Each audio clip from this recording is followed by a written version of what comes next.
Dito na naman tayo sa Chris Auto Paint Shop.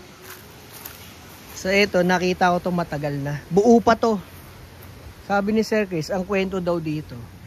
Yan yung mga kotse dito, may mga kwento, kanya-kanyang kwento. Kwento nito, ito daw ang crosswind na to ay nagsilbi sa isang pamilya sa negosyo nila ng napakatagal na panahon. At marami na rin daw sa kanilang naipasok itong kita sa negosyo nila. Ganun katibay ang Isuzu mga kaibigan. Isipin nyo ha. Bulok na yung dito. Yung tambol dito, meron yan dito, di ba? Bulok na, umaandar pa ang makina. Buhay na buhay pa na ipang ninegosyo pa. Ngayon, sa pagmamahal daw nung may-ari sa kanilang crosswind, tingnan nyo naman yung mga bulok, oh. Kinain na. Wala na. Sa pagmamahal niya dito sa kanilang crosswind, kasi may mga tao talagang ganyan eh. Sentimental value ang binabayaran mo. At hindi mo na kayang bilhin sa kanila yan. May kilala rin akong ganun. Owner type jeep naman yung kanila. At doon na rin sila inaabot ng kanilang pag-asenso. Ayaw nila yung ibenta kahit anong offer. Kabilaan, no?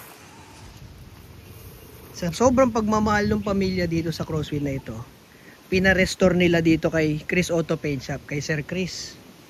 Ay, mga piyeso. Ang ginawa, may fog light, pwede pa to, oh.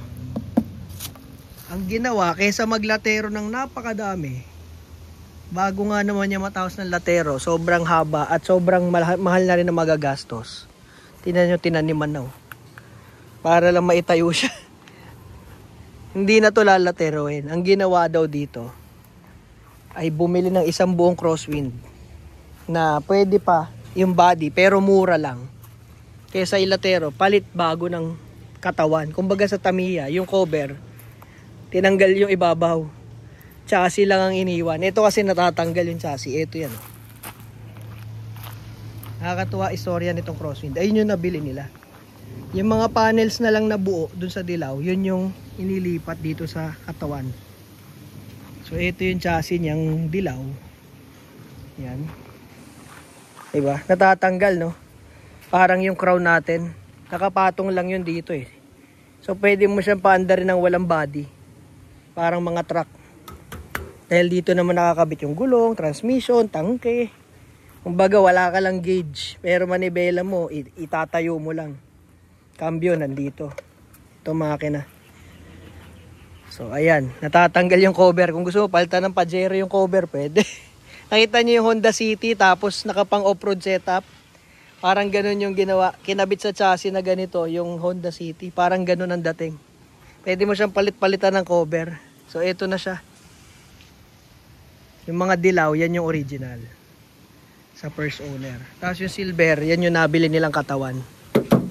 Maganda nga naman. Lataw. Orig paint. Original paint. Kesa maglatero, ito na lang. Nakakabit ba? Nakakabit ang bisagra. O yan. Tapos, strip to metal buong kotse. Ayan, ito yung nawala doon. May mga konting nilata. Minimal lang. Kumbaga normal sa edad. Pero hindi kagaya nung isa nandun ay talaga namang bulok na. Naka-align na, oh. Yan, oh. Ang ganda ng lumap.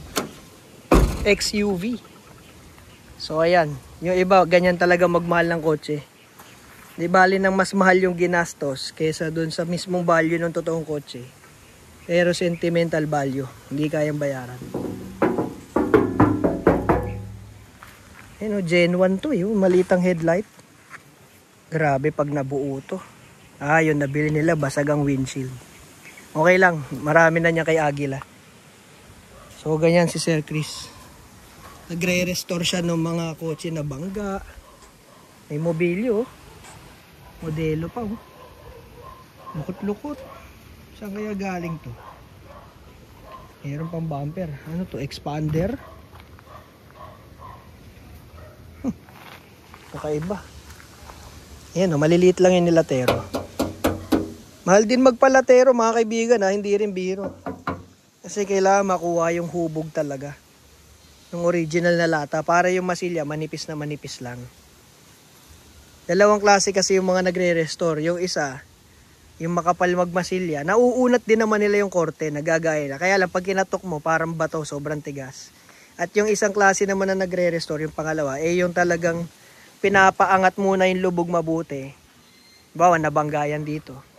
Paaangatin nila yan hanggat saan yung pinakakaya nila. Pare masilya, manipis na manipis lang. Pag kinatok mo, lata pa din. So, ganun. Naaalala ko yun, yung meron akong pinuntahan na nagre-restore na talyer, dati pa. Sabi niya, ganun. Dalawang klase yung nagre-restore, boss. Ito, kung titignan mo, makinis. Sabi ko, oo nga po, makinis. Sabi, katukin mo. Pagkatok ko, parang bato. Parang kumatok dun sa sa semento.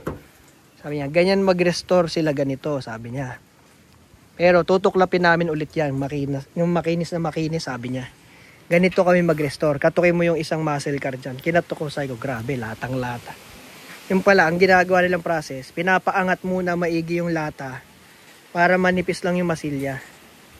Sabi ko, depende rin talaga sa gumagawa. Ang galing.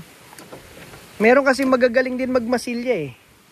Talagang hubog na hubog eh. Kuha-kuha nila yung mga kurba na ganyan. Pero masilya lang yun. Yung loob nun, halos luping-yupi yun. May magagaling ang kamay magmasilya. At meron ding maselan. Yun yung gusto nila unat na unat bago masilyahan. Para less lang yun. Pag kinatok mo, parang wala halos masilya. Pangpantay lang ng mga baku-baku na maliliit. Yung mga palo ng martilyo. O yan, na-share ko lang sa inyo kasi nandito tayo ngayon. Kinukuha namin yung parts dun sa isang Toyota Crown, mga pang ilalim. Natuwa lang ako sa kwento nito kasi kahit naman siguro ako, kung ito yung pinakauna namin sasakyan, ginamit tayo sa negosyo, baka i-restore ko rin talaga. Lalo to Isuzu, talaga naman napakatibay ng mga Isuzu na yan. Hindi mo talaga yan pagpapalit basta-basta. Meron akong ganito ngayon 2007. Abangan nyo yan mga kaibigan.